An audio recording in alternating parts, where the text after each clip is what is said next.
Hello, everyone. Rockie Ventura here, and I'm excited to do another training today. I hope everyone's doing fine. Hey, today we're going to be talking about one of the books that I have access to teach through the John Maxwell team, and that's called "Putting Your Dream to the Test." And in this book, John Maxwell, what he does is he spends some time explaining what a dream is, and then he goes in to teach the reader how to pursue that dream. And so I just wanted to just take one of the chapters from the book. It's actually one of the first chapters that goes straight into that. And I wanted to turn this into a lesson for you today. Normally, we at the John Maxwell team, we put together a 4 hour to 8 hour training on each of these chapters, and we teach you step by step on how to put your dream to the test. Meaning, is the dream that you have, this idea that keeps popping in your head, is it a valid, is it a good dream, right? Is it really your dream? Because sometimes we think we want something, but when we were little, maybe our parents put something in our mind that this is what we should be, this is what we should do, this is the school that we should be going to. And so this training here, when we do the full course, it really provides a test on how to test your dream and see if it's really a valid dream, and you put it to the test. Hence the name of the book, Put Your Dream to the Test. So I just wanted to take one of those chapters, and we're going to just kind of go over it so you can see a little bit of that material. But also, I think you'll find it very applicable to you and be able to use this stuff even here today. So this one is called Taking Ownership of Your Dream. And we're going to ask you the ownership question. And the question is my dream really my dream? All right. So how many of you, let's start off pretty basic here. How many of you have a dream or have had a dream? All right. You can probably raise your hand. Maybe since you were little, you dreamed of going places or being someone or in a certain position or a certain job, certain career, certain degree, marrying a certain type of person, right? So as so early in our life, we start developing this concept of a dream, things we want. They're ambitions and desires inside of us, and for the purpose of this, we're just going to call those a dream, okay? So they start in your mind and they stay in your mind oftentimes, and you think about it a lot. Here I got a quote from T.S. Eliot. It says, "Whatever you think, be sure it is what you think. Whatever you want, be sure that it is what you want. Whatever you feel, be sure that it is what you feel." So when we talk about a dream, the first thing is the ownership question. Is the thing that's in your mind or in your head, is it really your dream? Right? Make sure you're not living someone else's dream. I know when we were little, my dad, he used to tell us we were going to go to a certain school. And, we were always excited about that. I know when we were little, he used to root for the Dallas Cowboys. We were always excited about that. We'd watch the Dallas Cowboys. We'd watch a certain college football team. And so, my family, we grew up Democrats. And so, certain political parties were ingrained in my mind. So I started at an early age, just kind of internalizing these thoughts in my mind of who I am and what I wanted to do. And as I got older, I noticed many of those memories were nesting in my mind. I remember my parents, or my dad specifically, used to tell me what a Ventura was, right? My last name is Ventura, if you didn't know.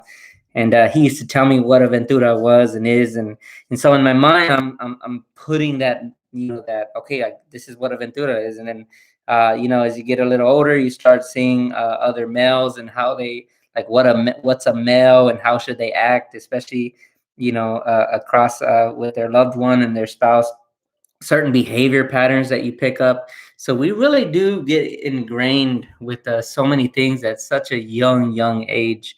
And then these things start kind of coming into our mind and we slowly become those things, don't we?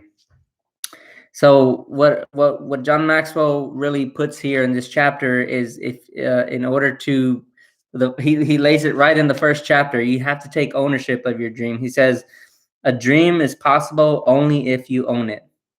And when you reflect on your current vocation or your current situation, what are the signs that you are living your dream or someone else's dream?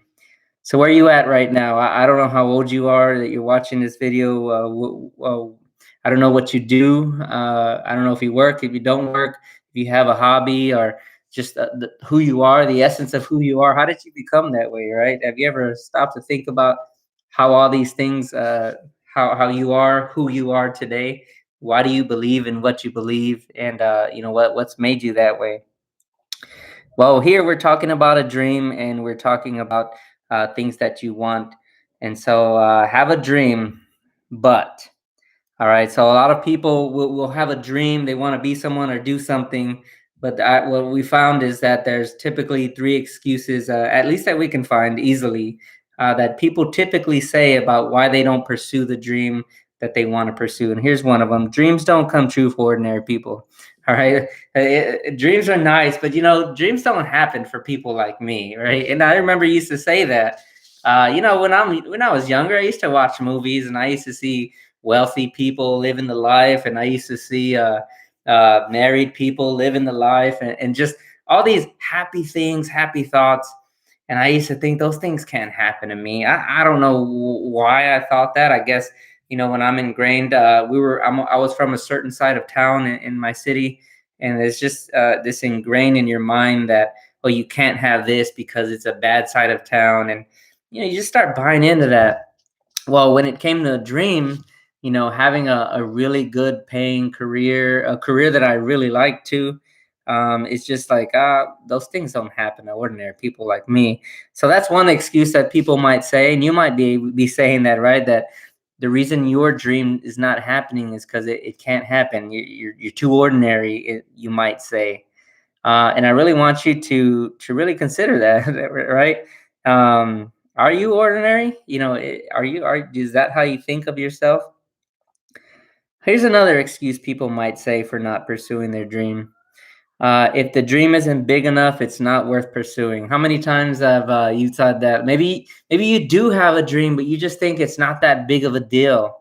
So it's like, well, it's not a big dream. So it's something I would like to do. Yeah, I would really like to do it, but it's not that big of a deal. And so you kind of like dumb it down, and maybe you don't pursue it, right?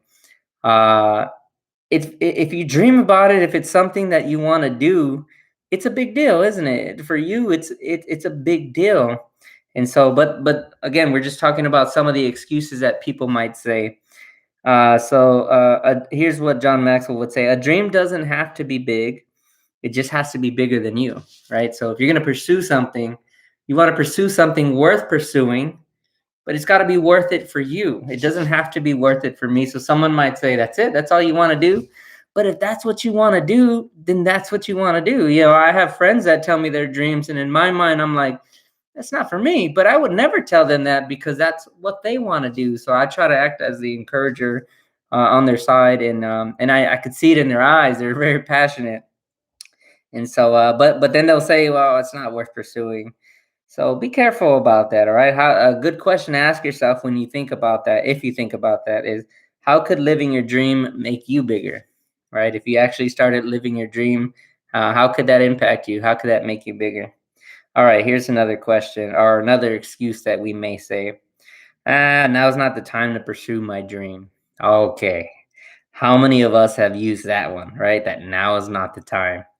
I tell you what, I think out of all of these, I mean, we may say, oh, dreams don't happen to ordinary people like me, or we might say, oh, it's not worth it. It's just not that big of a dream. I'm not going to pursue it. But if you can get through those two, I think this one tends to stop us the most. Well, now's not the time to pursue my dream. I'll do it next year. I'll do it next month. I'll do it the year. And then that year comes and you're like, next year, next year. And you just keep saying it and saying it. When are you going to do it? Right? Like if you don't start now, when are you going to do it? But on the other hand, what if you just started a little bit at a time? Let's say your dream is to get a degree, for an example, and you just took one class at a time. Yeah, maybe it's not the full-time thing. All right, I get it. But that one class adds up so that all those years that you kept pawning it and you didn't do it, Guess what? Those years added up to 0. But if you added 1, 1, 1, 1, 1, now you got 10 classes down or something. All right. I don't know. But don't think like that. If you can get a little get for your dream, then start doing it. Start pursuing it. All right. So let's get to the bread and butter here. So how do you take ownership of your dream? How do you take ownership of your dream? And here's a big one, and here's one that I totally 100% bought into. Be willing to bet on yourself. I meet so many people using those excuses. Well, dreams don't happen to ordinary people like me. It's not worth pursuing. It's not that big of a dream anyway, or it's just not the right time to do it, man. It's not the right time. I meet so many people who say that, and what are they doing? What are they really doing? They're just making an excuse, right? You're just making an excuse. I know because I did that. I wasn't willing to bet on myself when it came down to it. Why? Because I was afraid. I was afraid that I would lose, that I would fail, that people would make fun of me. I was afraid of the work I had to put in, right? Sometimes when the new year comes, maybe your goal is to lose weight. And you're all excited until you gotta hit that. You come face to face with reality, like, oh, I actually got to put in work. And as you go to you go to the store, you buy all these vegetables and everything. You're so excited that you did all the stuff up until the point where sweat is required, right? Be willing to bet on yourself. The thing about betting on yourself, it's not like betting on a horse or betting on a fight. You can't control the outcome of who's going to win in those fights or that horse race or something, right? It's a chance. You really don't know. But you can control the bet on yourself, because who's going to stop you from quitting except yourself, right? So who would stop you from quitting except yourself? So I want to tell you, be willing to bet on yourself. Here's a quote. You may succeed if nobody else believes in you, but you will never succeed. I think you know the rest, right? If you don't believe in yourself. All right. If you don't believe in yourself, you're not gonna succeed. So start developing habits, little things like and I used to watch these motivational videos, and I still do actually. But I remember some of the earliest motivational material I used to watch, just how to develop your self-esteem, looking in the mirror, looking at yourself and say, you're worth it. You're worth it. And I think a lot of times when we don't go and achieve something, it's because we really don't value ourselves. We don't place enough value in ourselves to go out and achieve whatever it is. We say, well, I don't have the time. Why don't you have the time? Right?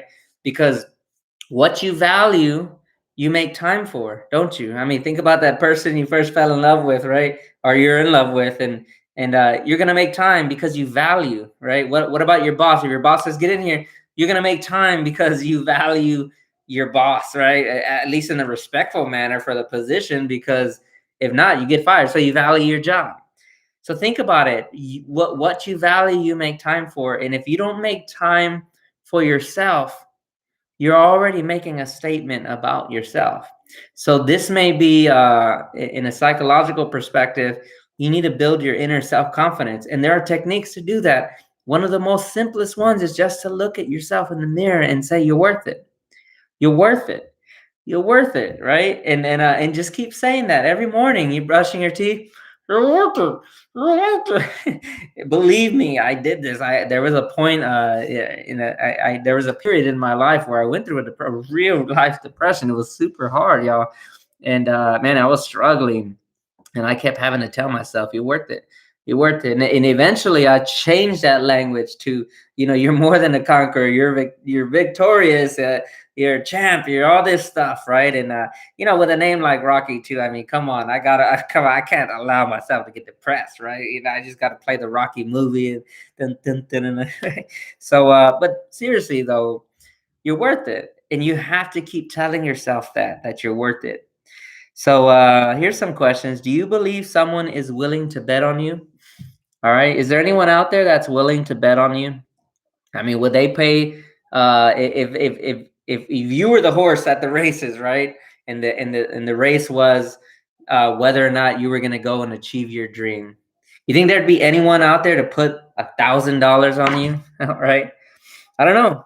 I mean, maybe a best friend, maybe they believe in you, but it's very rare that someone is that they may encourage you, but it's very rare that you'll find someone. And I'm not saying they're not out there. I know people who would do that for me. They would really bet on me because they just believe in me. And there's people that I would bet on because I just see people that way anyway. I just know human potential, so I'll naturally do that. But um if there's with people that willing to bet on you, why would they bet on you and why wouldn't they bet on you? So think about people that would bet on you, and then think about the people who wouldn't bet on you, and try to figure out, well, what is it about it? Why wouldn't they bet on me? If I told them I'm going to go to school and finish school, why wouldn't I do it? Have you developed a pattern of saying you're going to do something and then you don't follow through, right? So are you willing to bet on yourself? Why or why not? Okay, so those two questions I want you to reflect on. Will others bet on you? And then would you be willing to bet on yourself, right? Sometimes we go to a job interview or something and you don't even believe that you're going to get the job. So, you push out an energy when you go to these interviews. And so you just got to believe in yourself. All right. Build your self confidence. And there are many ways that you can do that. You don't need other people. It helps, but you don't need other people. You just need to believe in yourself. Look at yourself and say, quit playing games. All right. Quit not following through with stuff. If I say I'm going to do something, I'm going to do it. And that's it. Start developing your character. All right. Here's another way to take ownership of your dream. Number 2. Hope you're taking notes, by the way. All right. Lead your life instead of just accepting your life. Another big one. All right. Think about the day, the agenda each day. I'm willing to bet you wake up, you do your hygiene routine, you get dressed, and then if you work, you go to work.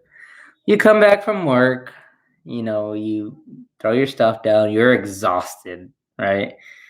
You realize a dinner situation, you figure that out. If you got kids, you figure that situation out. Take care of the normal drama of the day. Up, it's 8, 9, 10 o'clock, time to go to bed. Start it all over again. All right. Now, where in that day did you insert your dream? Where? You're on automatic, right? You're on automatic pilot. So I'm probably guessing, and it's just based from my experience, and I hope that you're not this person, but a lot of people just put it on automatic, right? Like it's just like, what did you do last Wednesday? Go. What'd you do Thursday? Go.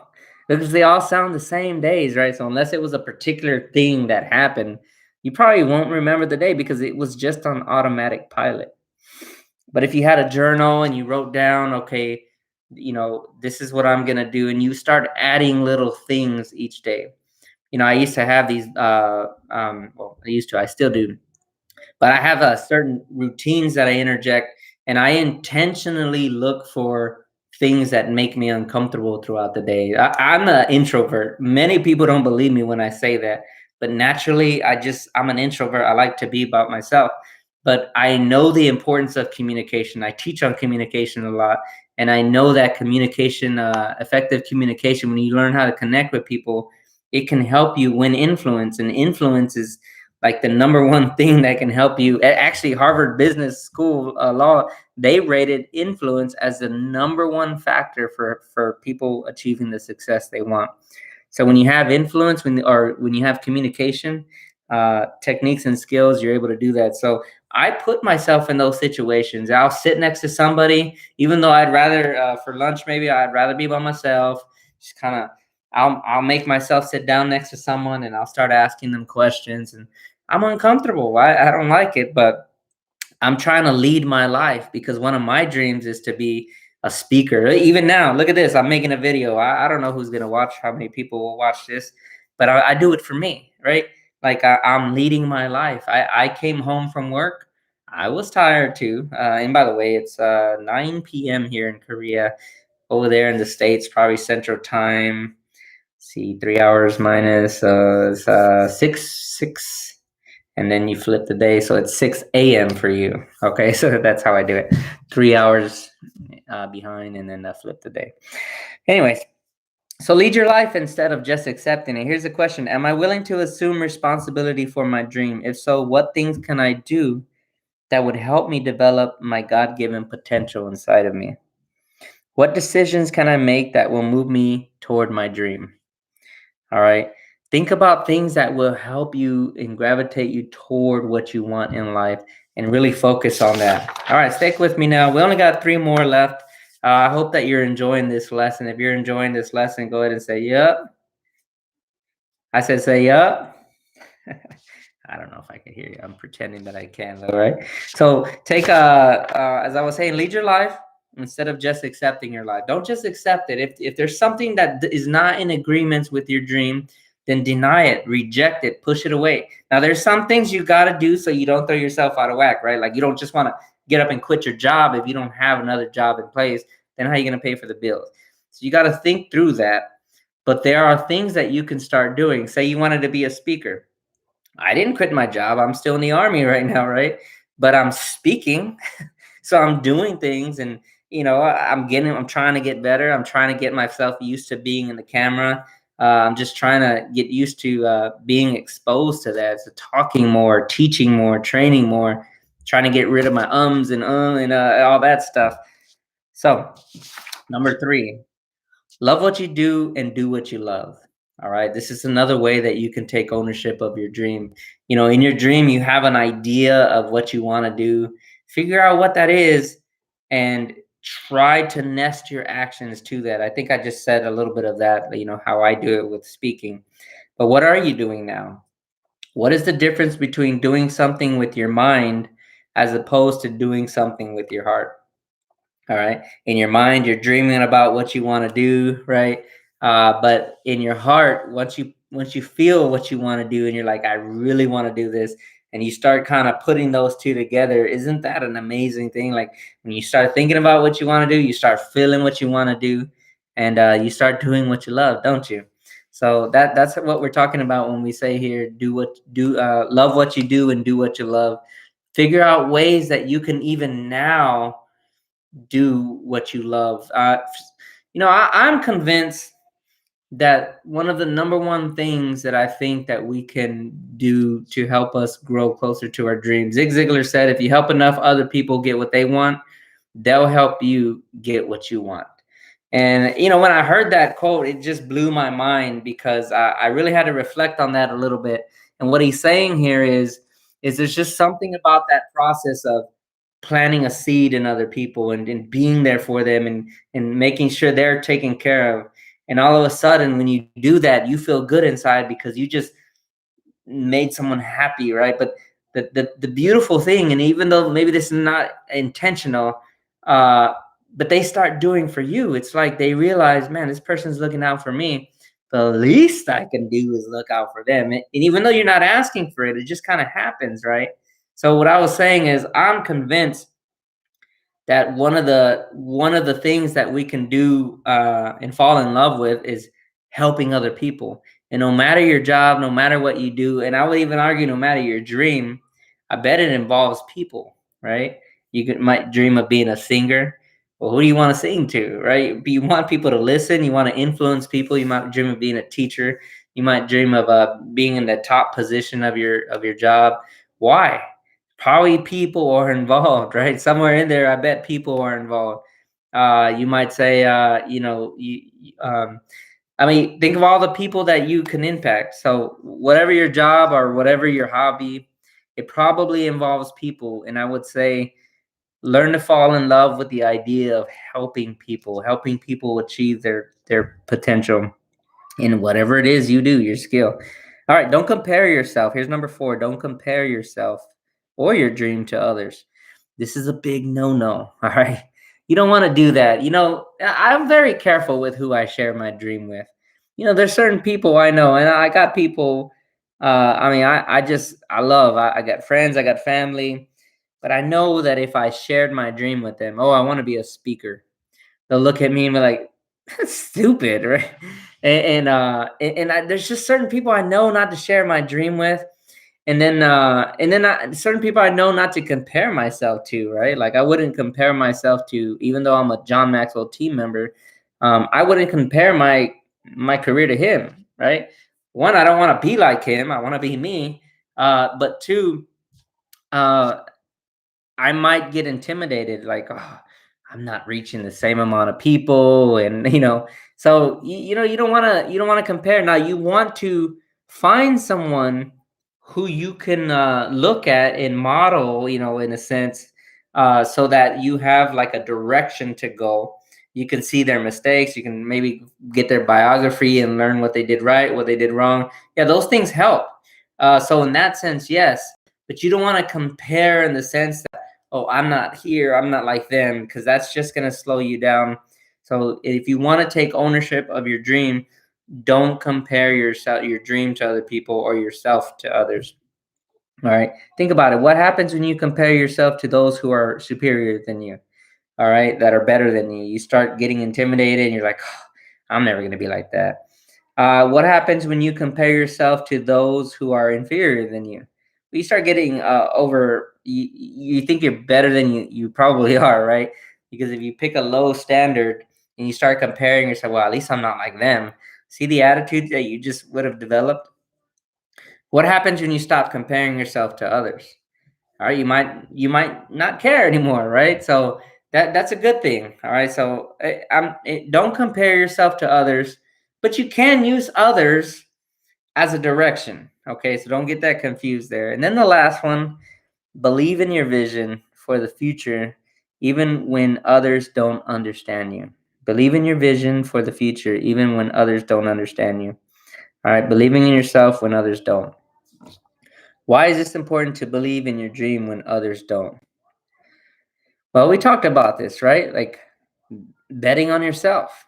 All right, be willing to bet on yourself. This is it. Believe in your vision for the future, even when others don't understand you.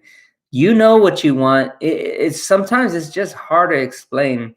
I try to tell people what I do and why I do my videos, and they're just like, so you're gonna quit the army? And I'm like, no, I'm not gonna quit the army yet. I'm going for my retirement, but they're just confused, and then it makes me confused, and it's like, I know what I'm doing, right? So I believe in me, and I believe in my vision, and I know where I want to go and who I am and what I want to do and how I want to help other people.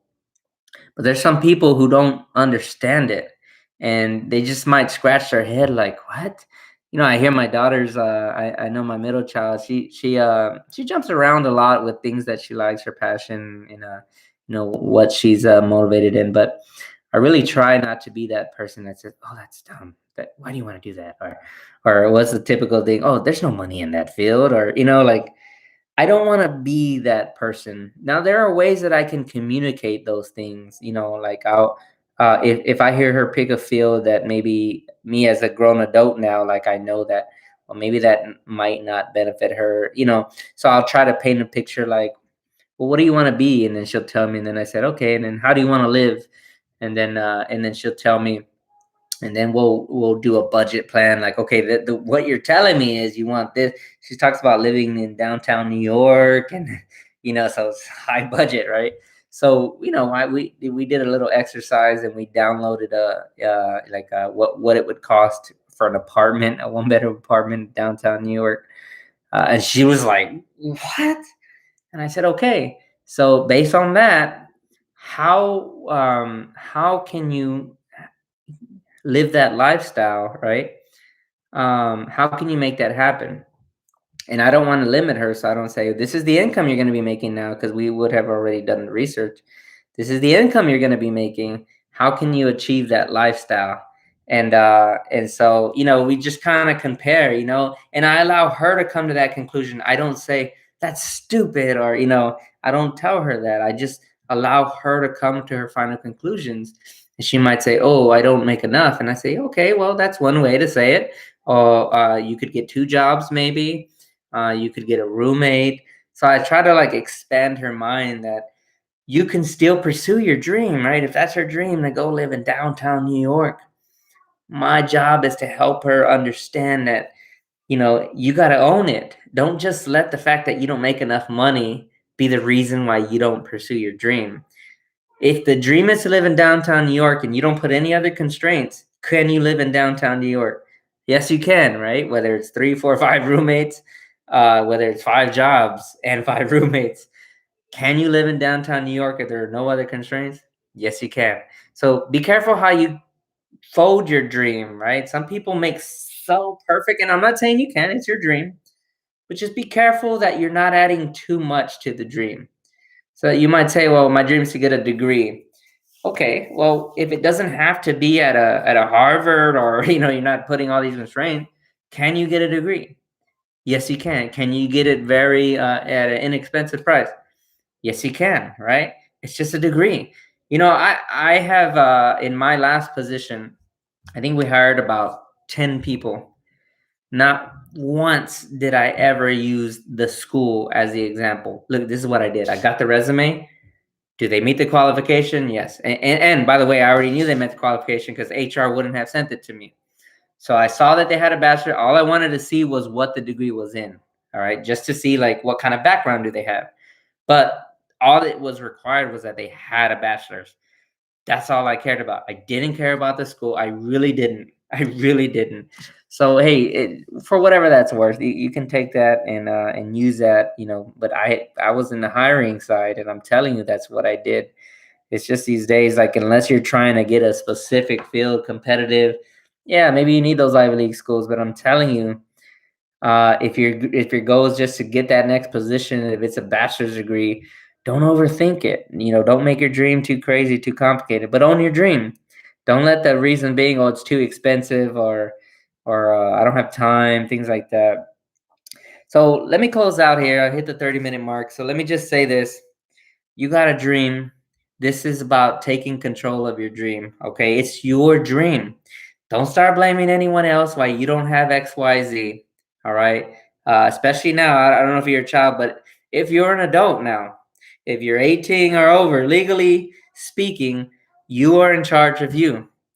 Don't blame anybody else. All right. Don't do it. It's your responsibility now to take care of your own life. And I've been raising my kids since they were little on how to do that. Since they were like at a very, very young age, I was showing them how to wash the dishes. We showed them how they were washing their clothes at age 5. They clean, and I started. I showed them how to. I put them on a budget, and we showed them. I got this idea from Dave Ramsey, by the way. We have them on a commission, all right, and so they work for certain chores. Now I know some of y'all might say, "I ain't gonna pay my kids to do chores," but you can go that route. But who else is gonna teach them about finance and how the world of work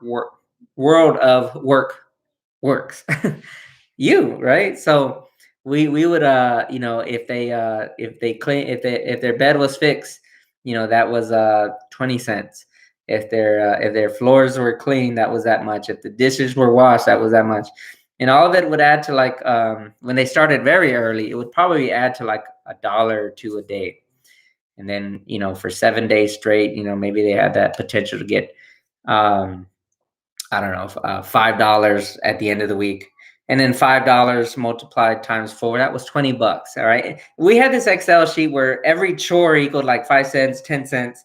And yeah, it cost me $20 a month. But what did they get out of that?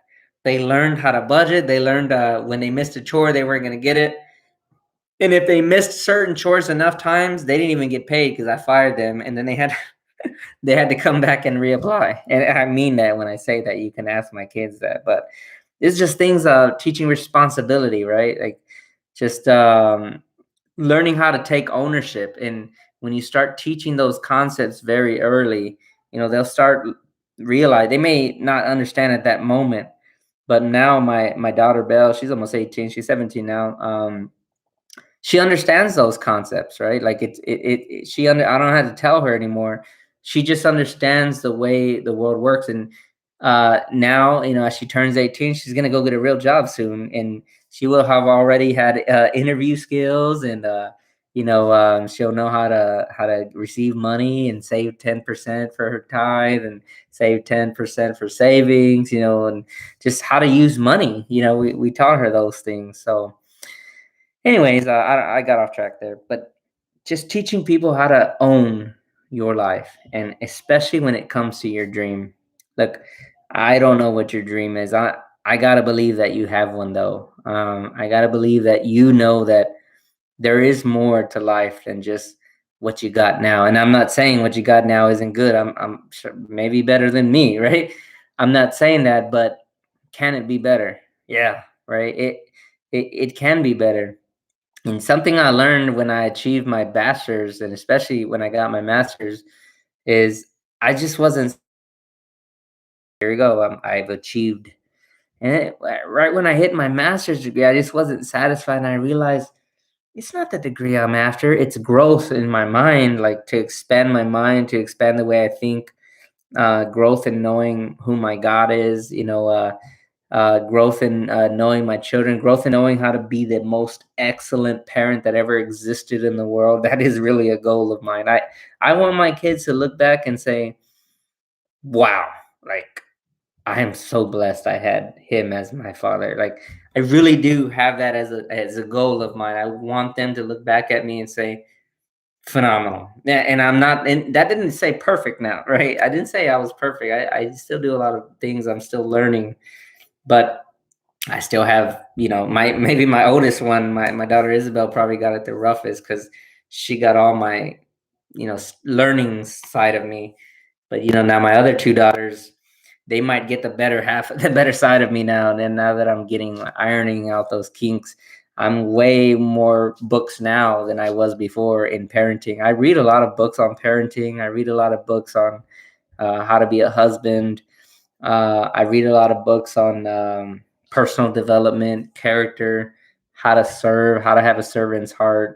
So a lot of Christian books I read is based on the servanthood that Christ gave as an example and how to serve people. These are things that I do. This is my dream, though, right? Like my dream is to serve people. My dream is to be a part of people's lives in a sense that I can impact and add value to them. It's my dream, and I'm taking ownership of it, and I'm gonna run with that. And that's who I am. And that's what I want to do, and no one can pull me and tell me otherwise. Right? Like it's me. It's what I want to do, and so yeah, I do look for people who can support me in that endeavor. My wife has been a blessing in doing that, and my children as well, and I have friends that as well. If you're watching this, then you're probably one of those people as well. But okay, take hold of your dream. It's your dream.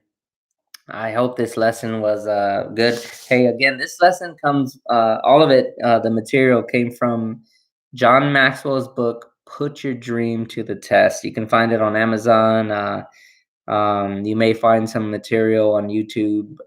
Maybe there's teachings. I don't know. I'm sure there are. I always find free stuff on YouTube. But no, if this is something that you liked, give it a thumbs up. Let me know so I know whether or not I need to continue or I should continue this. He's got 10 more lessons on this chapter, so I can go on in this. This is the first time I've actually taught this lesson on video format. So it's actually a study that you do. We can turn this into a 4-hour workshop or an 8-hour workshop or a weekend seminar.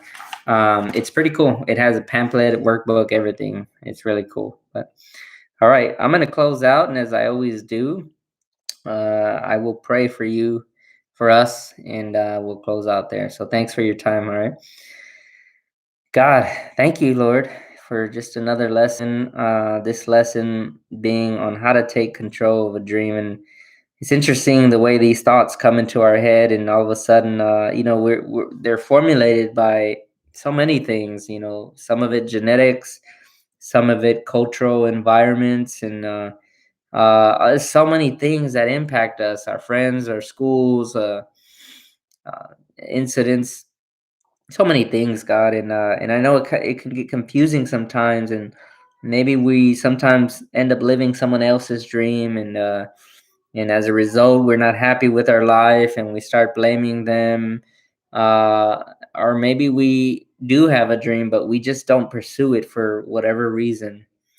Father, I would ask that you just help us to have the strength. First, give us clarity, Father, on our dream. Help us to put that dream to the test, and help us to understand, what it is that we can do to really live a life of significance. We don't live that long, Father, but life we do have, what amazing thing it would be to say that we lived it well and we lived it strong. So help us to do that, Father. Give us clarity. Give people who are watching clarity and strength and just perseverance to keep pushing on until keep pushing until we get that. Thank you, Father. It's in Jesus' name we pray. Amen. All right. Well, I'll talk to y'all later. I appreciate y'all. Thank you. God bless you. Bye now.